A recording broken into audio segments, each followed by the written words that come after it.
listeners. I'm your host, Erica Salda, the Queen of Teen. Please tune in every single Tuesday. This whole hour of Santa Barbara teen athletes. Woo! And we're talking all athletes. Good morning. This is Erica Salda, the Queen of Teen. Another beautiful Tuesday. We've got a huge show today. Right now in the house, we have Alex Ramirez, Dominiqie, Hackett, and we are bringing on board here a very special person to me. Is somebody that I admire. I've always always looked up to her. We're going to lose her. We're going to lose probably one of the best 8th grade teachers in the county, Joni Galvin. We have Joni Galvin in the house today with Pilar Alvarez. And I'm going to let Dominique give you a little profile of what we're doing here this morning. So Pilar, 8th grade, St. Raphael's, participated in the Ellen Manning Scholarship Fund.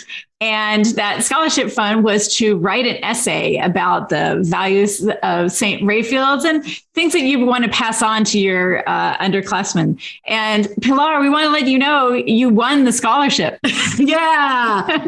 Now, you can choose to keep this and look really surprised. Let me see your shocked, surprised look.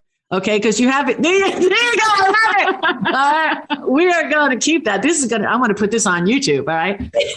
We don't so much like to stage something, but I really wanted to meet you because you made 2 of our board members cry when they read your essay, and that's never happened in 12 years. So I don't know if that you have the essay in front of you. If you don't, we could have Dominique. No, okay. We're going to have Dominique read it because it's that good. Okay. Just make sure you'd be surprised. I know this is yours. It has your name on the top. All right. Go ahead. So I've been at St. Raphael's School for 9 years. Over these 9 years, I've learned many values from teachers, students, and parents. The very first value I learned was kindness. In the beginning, I struggled with being kind to my friends and other students in the class. I was in a rough place at that time, and I would often take out my anger on people who didn't deserve it. My kindergarten teacher, Mrs. Strickler, saw my struggle and was there to help me. She taught me a rule I will never forget. Treat others the way you want to be treated.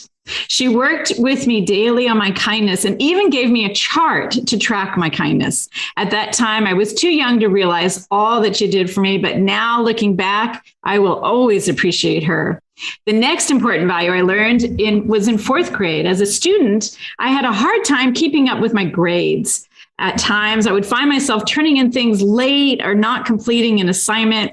My grades were mostly C's and D's, and Mrs. McClinathan, my 4th grade teacher, finally got me in gear. She gave me my own assignment book to help me with remembering what homework I needed to do. She would work with me on organizing my homework and turning it in. Because of the organizational skills she drilled into me, by the end of the year, I was able to turn in all my homework, and I ended up getting all A's. My advice for the incoming 8th grade is that if you're struggling, always ask for help. The teachers at St. Raphael's School will always be there for you. That's it. And, I guarantee you that if you reached out to Joni, you were having a rough spot, she'd be there for you because that's the kind of person she is. I love her. Both of my boys had her. I mean, it killed me when she said that she's going to try and trek on something, a new journey in her life. And we know we know it's the right thing, of course, but I'm just spoiled about having you. And she's like, Erica, stop talking. I know. I'm not going to because I love you. I can't help it. We have a great success in your educational journey. Thank you so much. There you go. So we have a couple of little things. You are going to get the $500 for sure. Okay. We're working on drumming up a couple of other little things here for you as well. But most importantly, when you start school next year, one of the greatest things that you could put on your college resume is that you have broadcasting experience. And what we do here on Teen Sports Radio, I take kids from all the different high schools and they do their sports recaps. And I could give you samples or whatever, but it's really good for college resume. And if that's something that you're interested in, it's yours. Okay. All you got to do, Pilar, anytime you want, you let us know, and we'd love to share the show with you. It's good. It's good college resume. And I think don't you love her? Yes. I already love her energy. All right. So we'll go backwards a little bit. So you're sitting down. Okay. And Mrs. Galvin says, okay, we're going to do this essay. Tell me at the end of the day, like, what were you going through? What were you feeling? I mean, how'd you knock this out of the park? Because it was really well written. Well, at the beginning, I was really stressful about deciding what I should write about, what I should not write about, how long it will take me, what I should include in. And then I just thought of all the values of my teachers and what they taught me and how much they've helped me throughout these 9 years that I've been here. And once I started typing the first sentence, it sort of just started flowing into effect. And Nice. Then I just got it all done. Beautiful. Journaling over the summer would be really good for you because you are a really good writer. And I think you'd be a really good person down the road if you ever want to get into psychology or therapy or anything like this, because anybody who owns their stuff at this age, I mean, you're a born therapist because you just have to be in that place of owning your own stuff. This way, I mean, you're a reflection, right? It's called high emotional intelligence. Yes, definitely are an old soul. And I'm so proud of being able to meet you. Alex, do you have anything you want to add? We've got about a minute. Maybe the best advice I can give you going into high school is hold on to those values. Continue to hold on to them. High school is going to test you. Friends are peer pressure. Hone in at your core center, those values that you hold deeply to you. Continue to remain kind. Continue to manage your time and always focus on school and get your schoolwork done.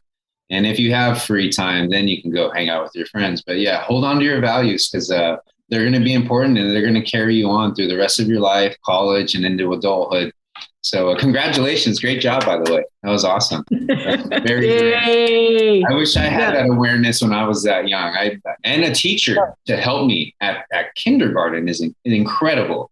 To have a teacher be on your side that early and pull you aside and really break down why you're acting the way you're acting. That's amazing. So well, this show is going to air on Tuesday. It's on AM and FM, and we're also on a Christian Broadcasting Network. So I will send the file over to Joni and she could pass it on to you. And we're really proud of you. And thank you so much for your time today. God bless you. Okie dokie.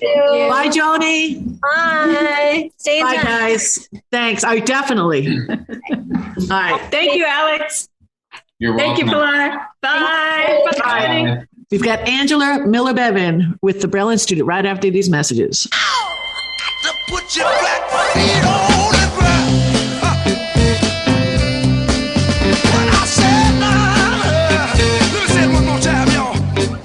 Now all you wanna do is ride around Sally. All you wanna do is ride around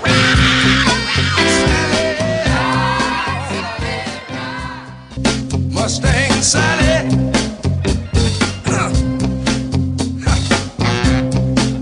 You better slow your Mustang. We are back, and this is Santa Barbara Teen Sports Radio Show. I am your host, Erica Salda, the Queen of Teen. Please tune in Every single Tuesday. 9 a.m. Hi, this is Angela Miller-Bevan. I'm with the Braille Institute and part of Teen Sport Radio, and I'm so excited to be here.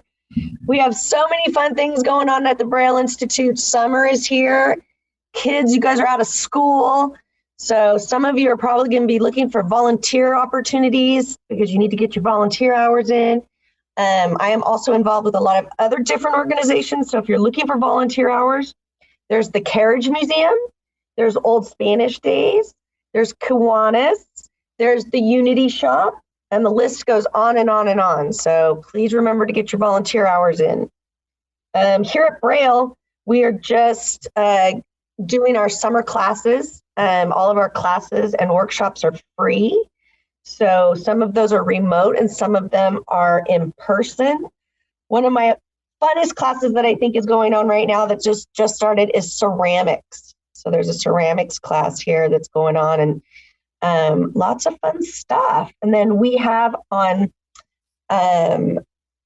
June 24th, 24th at the Braille Institute, we will be having an open house pancake breakfast from 10 to 12. So you can contact me at the Braille Institute if you want to come to the fun open house pancake breakfast. Kiwanis will be sponsoring that. And so that's one of the fun events that's going on here. Awesome. So can I ask you, if kids were to volunteer at the Braille Institute, first of all, how do they contact you? And then what can they expect to be doing for their volunteer hours? So across the board, you can contact me at 805-331-6161. And there's all different kinds of volunteer opportunities. And because I'm involved with so many different organizations, I can pretty much figure out something for you to do at any of the organizations that I just said. So Braille, we have everything from helping out, cleaning up things, doing some paperwork, admin stuff. It just depends on what your likes are. So I like to figure out what somebody wants to do to volunteer. And then, sorry, the alarm's going off. I like to figure out what it's a fire drill. what somebody's interests are. And then that's where I go from there, is talking to you about what your interests are. And then I like to figure out where we can place you. That's awesome. Fantastic. So get the phone number again, 805-331. Yep. 805-331-6161. Thank you so much, Angela. That is awesome. Okay, let's take another little break. We've got a big show today. We got Dr. Amy Salzman right after these messages.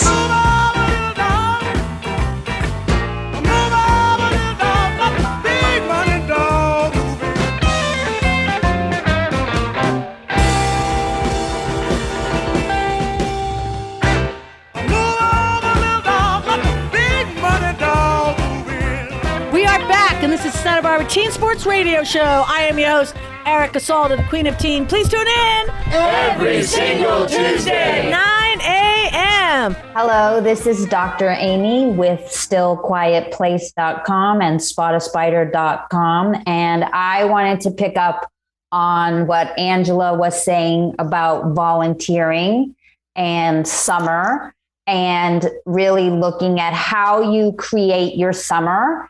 And I think summer ought to include some rest, which we were just joking about on break, some downtime, some playtime, some service that Angela was talking about, and something that gives you joy and structure. So, and these aren't necessarily separate categories. You could combine your joy and your structure by maybe offering, if you were a musician, offering music lessons to underserved kids, or serving at a camp, which we were talking about on the break. And maybe there's something you want to learn, or a quality that you want to develop over the summer. But I just encourage you to look at how you're creating your summer, and including, again, rest, playtime, service, and joy and learning. I think that's great. I think that's so important that kids really think about that, because one of the things you touched on was planning something, wrapping your head around a plan, instead of just throwing yourself into summer, like taking some quality time to just plan out what you can do and what you can accomplish during that time off. And also to surround yourself, I think, wouldn't you say, surround yourself with other young people that have the same goals as you do and the same ideas, and to try and stay out of trouble, everybody. This is Dominique. A quick question, Dr. Amy. In your practice, I'm just curious, what I'd like to do with my summer is I picked a large book that had a lot of pages in it that I couldn't necessarily read during the year, but I knew it was on a list of like college prep books. I think I read Anna Karenina during one summer, and of course you did. But of course you did. What I'm curious about is what are the studies in regards to kids that, you know, dive into these really incredible, long, complex stories, reading them, not listening to them as an audiobook, but actually reading them versus, you know, sitting on the computer during the summer and just getting everything passively by listening. Do you know of any studies of how does it affect your mental health and your ability in school and so forth? It's interesting, and I might have to look that up because it's not something that I've researched. And as you're talking, as someone who has dyslexia and someone who has a child with ADHD, I also understand that those kids may really need a rest and another way of expressing themselves. So I think there are lots of ways to have both engaged learning and engaged creativity that don't involve screens, and that you know, develop sustained attention and utilize everyone's gifts. And so I would just encourage people to find what works for them, again, that stimulates joy, learning, creativity, and service. Nice. And when a teen comes to you and they say, gosh, I'm not sure what brings me joy, how do you lead teens through exploring what makes them happy in that way? It's interesting because I think a lot of times the not so healthy exploring does happen on a screen. You know, we are scrolling through Instagram or whatever. And I think that kind of scrolling is not that productive. But for an example, I just saw a girl who's a junior, who is an athlete, who's starting to think about colleges. And honestly, she's looking at college as kind of having fun.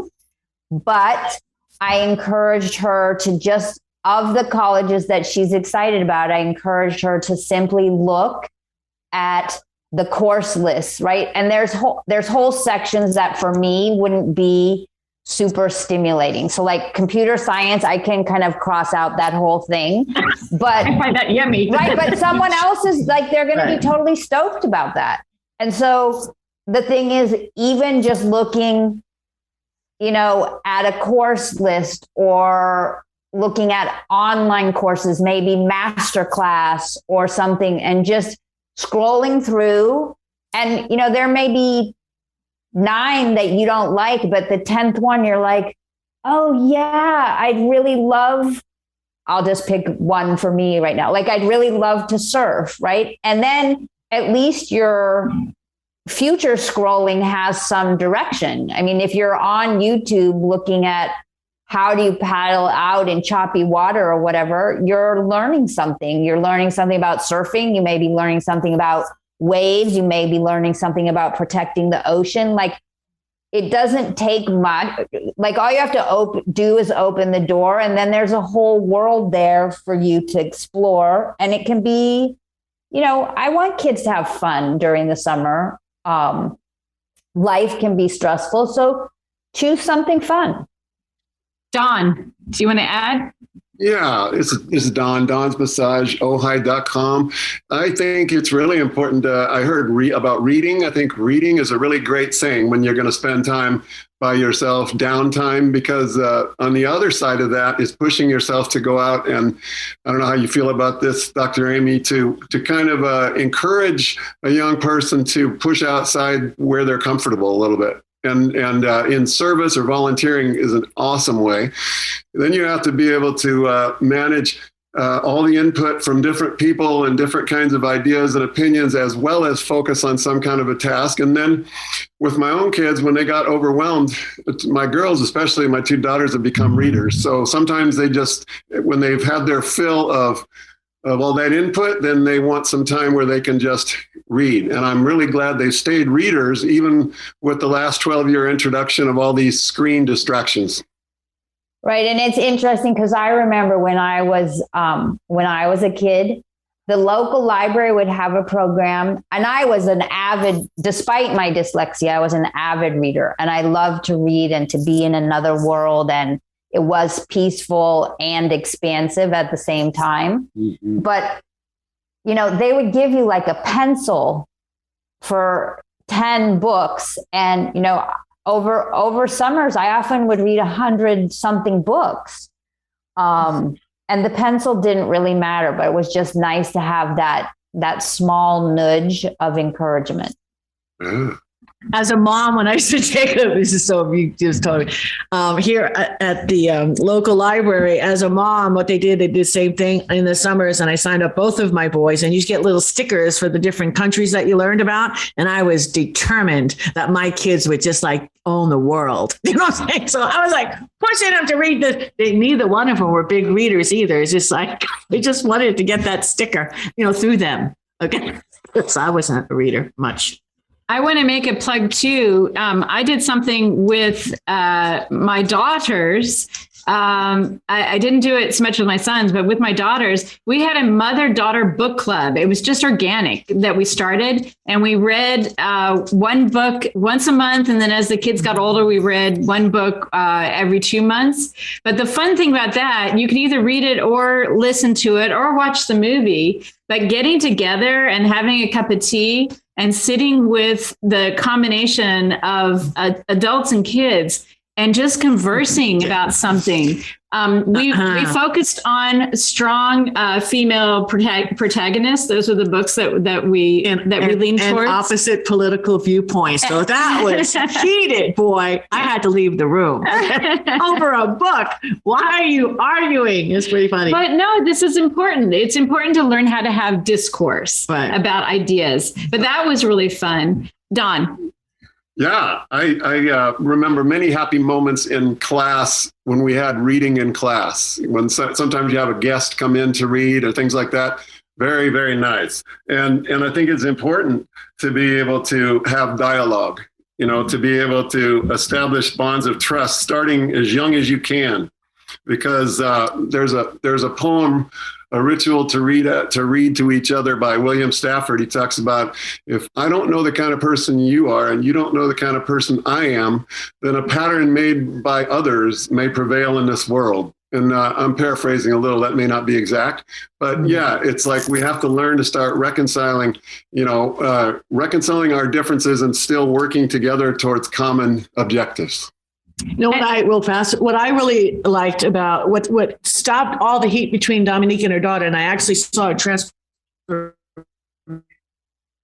And Dominique came up with a brilliant idea, and I don't know where he came up with it, but you did, and said, something, let's do this. Let's switch sides. Well, I learned that in school. And when you debate, you have to be able to take either point of view. And it's really learning the skill of debate. And so what I suggested to my daughter is, let's switch sides and let's debate the opposite. And it had a very calming effect to take on the discipline of, can I debate the other side? But Dr. Amy, I had another question for you. You mentioned joy and structure. And this was something as a parent that I didn't necessarily understand. Can you talk a little bit about the difference between not providing structure, especially for our teens? And that doesn't mean that there isn't free play or free time or whatever, especially for our teens, they're individuating. But can you explain the importance of structure to parents? Let's do this. This is a big topic. So let's take a break. Okay. We got a lot of new wonderful messages that we all need to pay attention to, see who our community leaders are. All of our commercials are donated. So let's check a few of them out. We'll be back after these messages. Well, now together we will stand, every boy, girl, woman, and a man.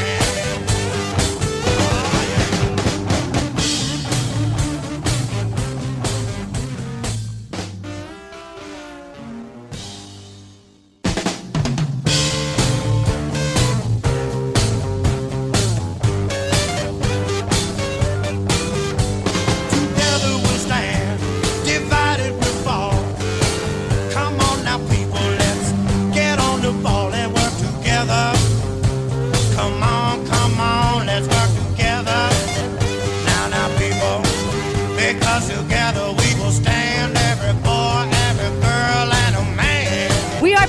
This is Santa Barbara Teen Sports Radio Show. I am your host, Erica Salda, the Queen of Teen. Please tune in every single Tuesday at 9 a.m. This is Dr. Amy, and if you're just joining us, we're talking about creating your summer.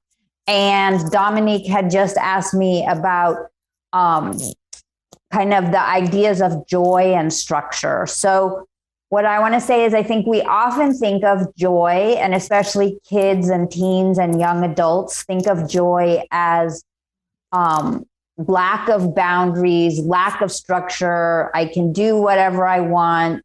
You're not the boss of me. Don't tell me how I live my life. And really, all the way through as we're developing to become adults, and even I think as adults, we benefit from having some basic structure so that we have the container, the boundaries within which to explore and experiment and create our joy.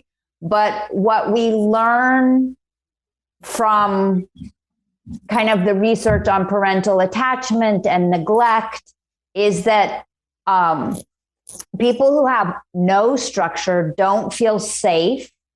They don't kind of know where their limits are.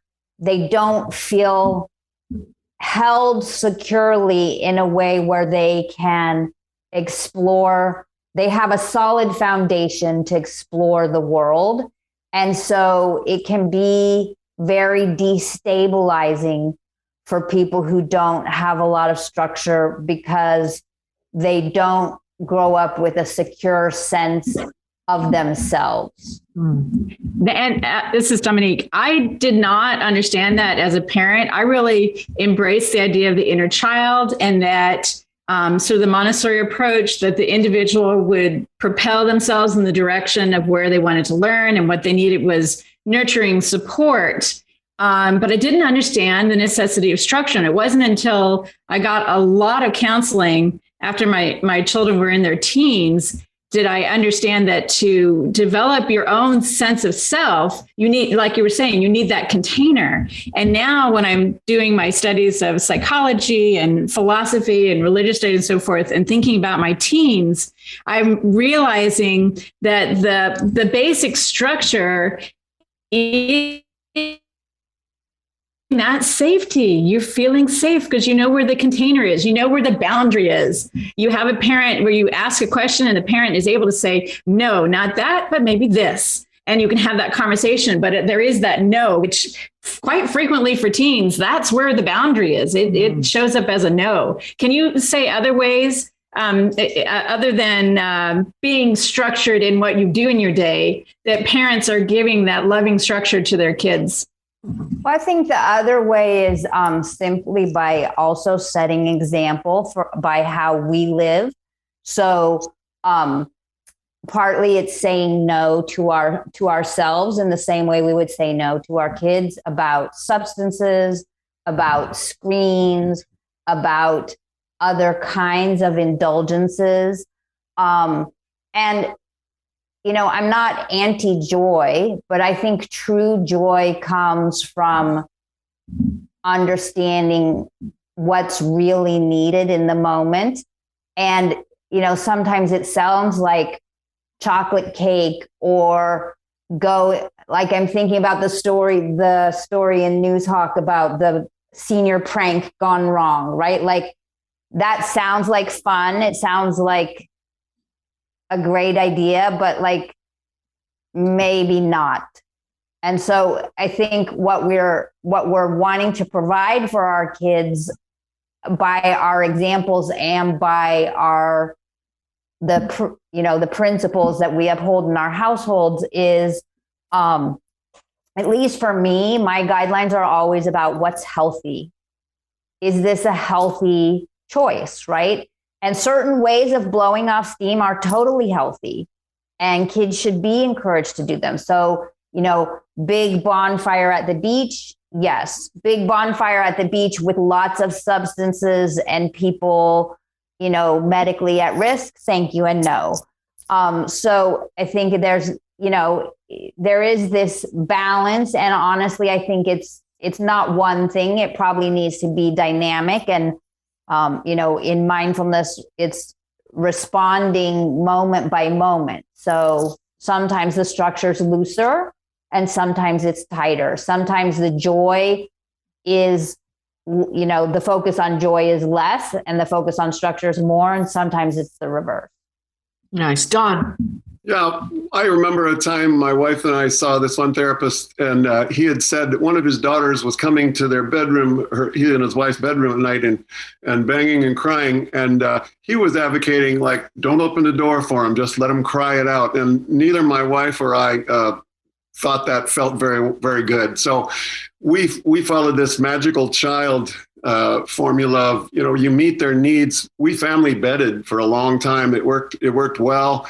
So the principles are you pay lots of attention to their needs early on, and it tends to foster, and you're trying to encode all these positive messages we've been talking about. And ultimately it creates a more independent child. But as a very wise mother of many once said to me, children don't watch what's coming from your mouth here. They watch your back and they look at what kind of example you're setting.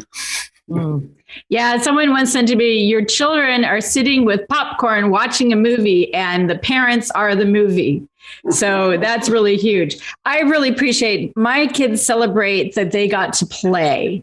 And we didn't have, yes, we had computers, but they did have a lot of free time to build a tree house, learn to skateboard, do lots of different activities together. But they also had siblings that they were with. And they also got into some other things. But now that they're in their 30s, their late 20s and 30s and so forth, they are all very, very well-rounded human beings. They love each other and they love the world and they're rendering service to themselves in the world. So I just want to give encouragement to parents and to teens. Coming through teenage years it's bumpy. Dr. Amy. Well, I also wanted to reflect on the sweetness of your story, right? Because you started with, I didn't realize kids need structure until I went to therapy. And then, right, you corrected course. And I think that's like 98% of parenting. And so, I want to encourage parents to correct course without beating themselves up, and to seek support when you're struggling or unsure. Talk to your neighbor, text or email a question to Teen Sports Radio. We'll do our best to answer it. Or, talk to a therapist or, just a wise elder in your community. But yeah, you can... we all make mistakes as parents, as kids, and then we correct. Yeah. It's really you owning your, I've done this with my kids over the last holidays when Joe just turned 30 and John turned 27. And I actually started giving them their baby books and photo albums because it's time, that they have their own little memories of and identities and everything. And when we're going through the book, they would bring up something. I'm like, oh yeah, well, I'll own that. I blew that, on me on that. I'll take that. But at the time when you get married at 21, and even though I had kids later, I always knew that I needed to have structures around me because I'm a structured minded person. So, and I just honestly felt that they had a lot more experience at parenting than me. I'm just going to copy them. Okay, so we did the whole Catholic thing, the pews, the sit down. Just to check my kid out of class, you had to line up outside the door. Okay, you had to greet the teacher. The teacher had to release the child. The child had to put the chair, on top of the desk. I was in heaven. I was in absolute heaven. Okay, so we did that coming home. Put your backpack away. They just always had this. You make your bed in the morning. So yeah, but that worked for me. Okay. And everybody's way is is the way that, you're working through it, like I said. Well, in my family, we had a lot of dyslexia and ADHD. So we had the messy rooms. It's all good. That's what my mom said. You're going to have to be making your bed for the rest of your life. So, Mom, every day I make my bed, I think of you. All right. Next up, we have Richard and Alex. All right, boys, what do you got for us today? This is Richard Ellsworth with Mountain Sage Healing Arts and the Braille Institute. And today we're talking a little bit about summertime. And summertime is a really great season in traditional Chinese medicine. Summer is split into two summers, actually, in Chinese medicine. You have two summers, and one of them is represented by the stomach, and the other one is represented by the spleen. So it's kind of about your immune system and how that relates to gut health. So the majority of your immune system is located in the gut, taking care of your gut bacteria, eating healthy, lower on sugar, but also lower on histamine, right? The biggest challenge to most people's immune systems in the summer is allergies, right? You have a lot more things floating around. Your histamine levels go through the roof. Where does your gut play into that? Well, as food moves through your gut, if you're eating really heavily dense foods, that food is moving through your gut more slowly and it's fermenting. When something ferments, your histamine levels go up. If you have too much histamine, I have a friend right now who has a huge histamine problem and she just throws up after she eats anything fermented. So something to think about. Athletically, if you can take care of bringing things through your gut a little bit faster, if you can increase your gut motility, it'll do a lot for your ability to play sports. And the biggest part of that is going to be hydration. Your gut is more, I want to say modal, that's not a word, mobile. Your gut is more mobile. Things move through your gut more easily when you have more liquid. The more liquid you're consuming, the more flexibility you have in your tissues. So things move through your gut faster. So some of these things might be romaine lettuce, celery. Think cucumbers, right? Think cooling foods, watermelon, cooling foods that are high in hydration. When your water comes from food, cucumbers, yeah. When the water is with your food, it's more absorbable, right? It's already coming with all of the natural electrolytes that your body needs for hydration, for your gut to work properly. And this is hugely, hugely, hugely important for athletes in working out and building muscle. What do you think, Alex? Hey guys, Fit for Life 805 here. Thank you so much, Erica, for having me on Teen Sports Radio. Yes, teen athletes, as far as being an athlete and the work that you need to put in the summer, it's a lot of work of body work. If you want to become a better athlete in your sport, you have to practice. Your practices should be harder than games. If you're not making your practices harder than your games, you are going to struggle in your games. That is the best advice I can give you. Whatever you struggle with in your sport, your position, whatever you're playing, you work on areas of weakness to make those your strengths. Same thing with gut health. If that's an area of weakness for you, you need to improve upon that because that will translate to your athletic performance. So there is a lot that goes into it, but definitely working on yourself and your craft over the summer and putting in those extra hours and making your practices really difficult so that when it's game time, you know what it's like. You know what it's like to go through that hardship because you've gone through it through practice, and the games should feel easier than practice. And that's what a lot of athletes don't know. I wish I had that information when I was 16. I never thought of this. This is major. Make your practices harder than the game. It's like studying for education, for college, exams. Your homework, your studying should be much more difficult than the exam that comes up, because when it does come up, you're prepared. Oh, I spent 2 hours on this math problem, and now I know I worked out all the kinks. I worked out everything. Same thing with athletes. All these teen athletes, you have trouble shifting to your left. You need to work on your left lateral movement. You have trouble with pushing off one leg. You need to work on your lateral or your unilateral single leg exercises. So the things that you struggle with, you need to make your strengths. So I have a question, Richard, on the water. I mean, is it imperative that we look at the purification of the water, the alkaline water, drink out of a hose? What do you suggest? Well, I mean, nothing is necessarily imperative, but you really do want to think about the sources of your water. Has your water been sitting in plastic? I really get concerned about these things. We just don't know enough about the effect of plastic on water yet. And to some extent we do, and it's not good. But I think there's still a lot more to be discovered in that arena. A lot of people will drink that reverse osmosis water. Well, guess what? That water's been sitting in a plastic tank for God knows how long.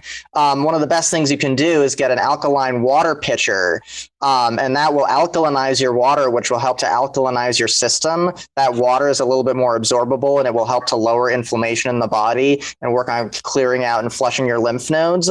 All of that is going to accelerate your performance on the field.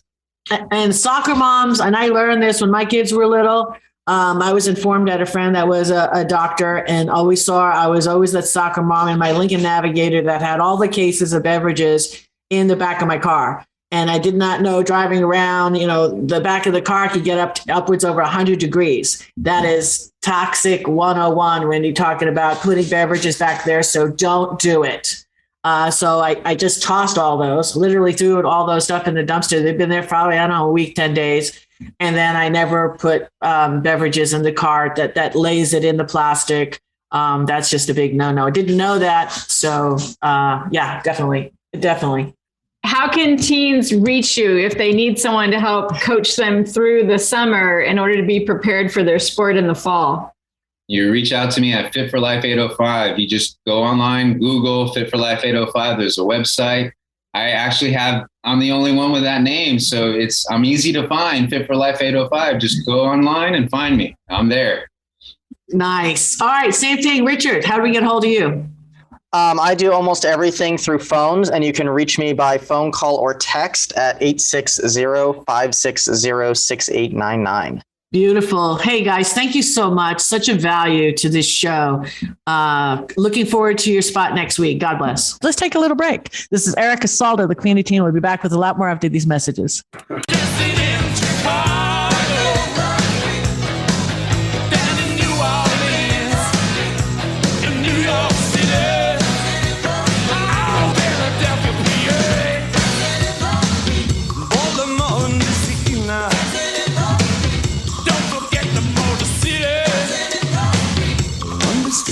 Brazil. Back in the USSR. Way down in LA. Every day, dancing in the street. Crossing China too. Me and you, dancing in the street.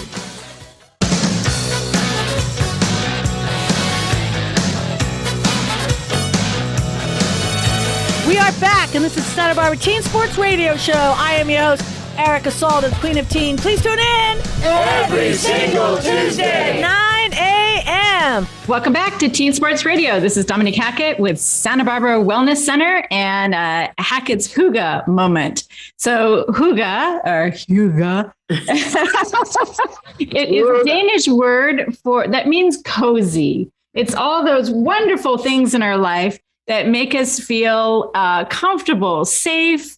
And you think candlelight, fireplace, being with good friends, laughing, that kind of sense. And the more that we bring in that coziness to our life, that comfortableness, it just makes life more enjoyable. It increases our ability to learn. And also when we're playing sports and so forth, we're enjoying the human connection of being a team. And so I just want to encourage over the summer months that Hygge quality of human connection. So as you're picking either your volunteer work that you're going to do, or maybe the great book you're going to read, or the wonderful movies that you're going to watch, pick stories that emphasize our human connection. My 2 cents on that, to add on to that, is stay away from drama. You've gone through so much for the last 2 years. Most of the graduating seniors right now have been with the whole that we had the fire and the floods. It'd be nice just to disconnect, maybe go inside of yourself. Like Dominique says, read a book, maybe pick up an instrument. You could do everything on YouTube today. Learn to sing, learn to sew, learn to knit. Pick up something that you don't know how to do. Don.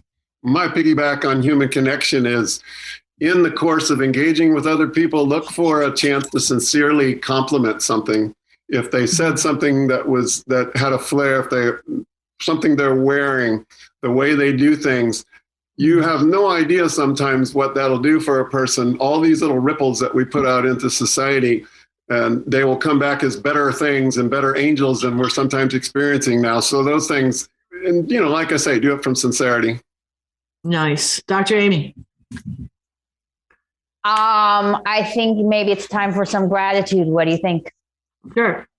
Okay, so I am grateful to Christine Marie from A View from the Deck for a lovely reading this past Sunday. Beautiful. Richard Ellsworth just jumped in. You have some gratitude. We got a minute left before we go home. Oh, so much gratitude. I mean, what an amazing party for Dominique's mom this weekend. So many great people and such generosity coming from the person who should have really been receiving the generosity. But it was such great energy flowing all around on so many levels. And I'm just beyond grateful for the whole experience. Yeah. Thank you, Richard, for your beautiful music. Yeah. Thanks Absolutely. for that, participating. Let's follow up what Don suggested. Let's go out today, make somebody happy today. You could always do that by throwing out a little olive branch, a little love tap today. This is Erica Salda. We're excited that you've all joined us today. We'll see you next week. You're the best around.